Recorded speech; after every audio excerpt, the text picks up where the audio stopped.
Frieren has action. Frieren isn't a story about romance, and that's exactly why Fern and Stark work so well.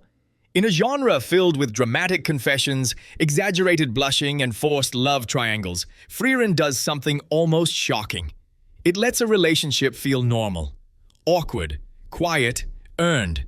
And that's why Fern and Stark stand out as the realest romance in the entire series. Let's get into it. This guy, but one of his most compelling elements is this romance, this epic. Well, you saw the title, probably. I'm not talking about this one, I'm talking about these two. A love story in Frieren that's a little less fantasy and a little more real.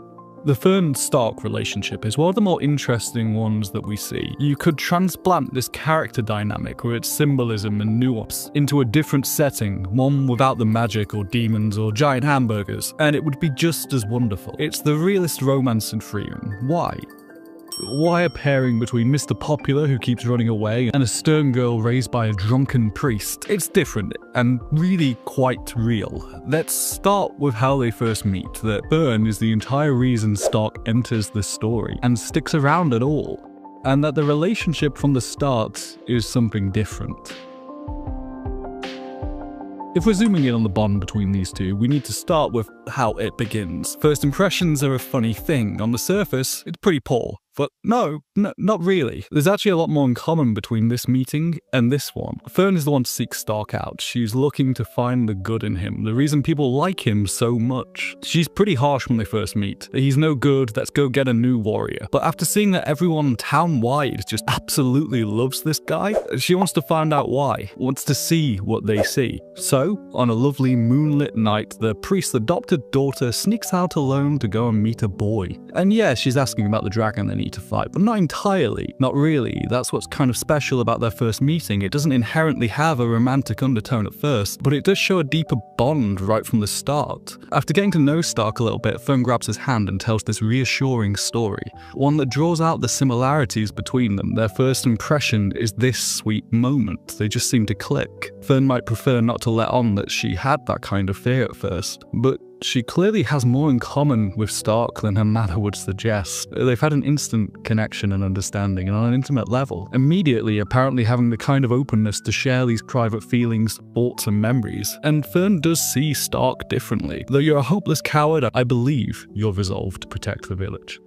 It's not love at first sight, it's a far cry from Himmel and Frieren, but in a way it's not that different. There's someone doing something impressive and the other trying to find out why. It's not cutting the hole in the mountain that's the impressive action though, it's their first impression of kindness and the effect that has on someone. It's one person afraid, and the other offering something of understanding. Both main ships of Frieren have this in common. Stark is trying to become the warrior the town thinks he is, but he lacks the context to know he already is that. He's vulnerable, alone at night, practicing. Is she seeing what's so appealing about Stark here? Beyond the strength that he does want to live up to people's image of him, wants to make them right in their faith. It's quite in line with some of her own principles, despite their surface level differences. Then, of course, Stark easily defeats the dragon. Maybe that's a little impressive, and that's the opener for the Fern-Stark romance. Is there a romantic feeling here already? There's something very sweet to this meeting. It's establishing a grounded and real bond between the two. And then the next scene she does see you make it, so yeah, maybe. From the start we've got some romantic elements to these two, but the main archetype you'd use might be a slow burn. Maybe it's just not the focus, it isn't a romance manga after all. But I think Frieren has a depth to some elements where we can find a lot of meaning with Stark and Fern, even if They don't fall in love because destiny says so. They don't have a grand moment under the stars. They grow closer the way real people do, through shared time, small arguments, and unspoken care. At first, Fern and Stark barely feel like a couple at all. Stark is loud, insecure, and emotionally honest to a fault. Fern is reserved, observant, and quietly sensitive. Their personalities clash just enough to create friction, but not enough to feel forced. And that friction matters. Stark is constantly apologizing for taking up space while Fern notices everything he does before he even realizes it. When Stark feels useless, Fern grounds him. When Fern withdraws emotionally, Stark brings warmth.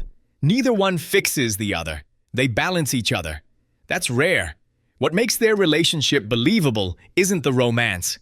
It's the routine.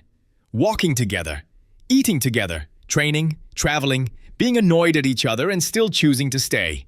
Frieren lets these moments breathe, trusting the audience to feel the connection instead of announcing it. Burgers.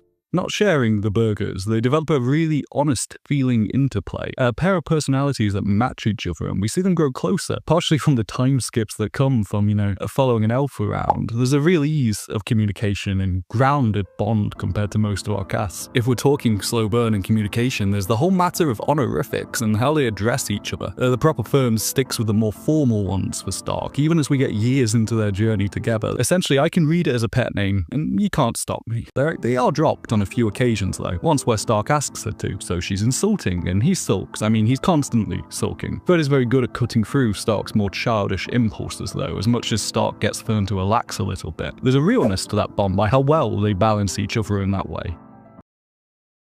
And then there's the insecurity. Stark doesn't think he's good enough. Not as a warrior, and definitely not for Fern.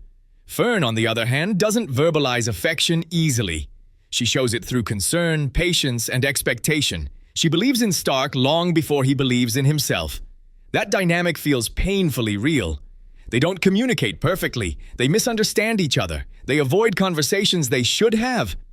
And yet, when it matters, they show up. Not with speeches, but with presence.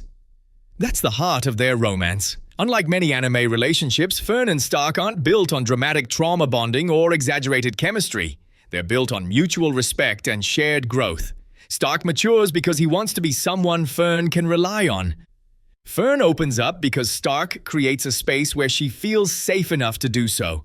Neither demands change. They inspire it. And that's what makes their bond so compelling. It's subtle. Frieren doesn't frame their moments with swelling music or romantic declarations. Sometimes the most meaningful scenes are just silence. And a look that says more than words ever could. In a world shaped by immortality, loss, and the passage of time, Fern and Stark represent something fragile and precious. A relationship growing at a human pace. Not rushed, not frozen, just slowly becoming something more. They aren't the loudest romance in Frieren. They're the most honest. And maybe that's why it works so well.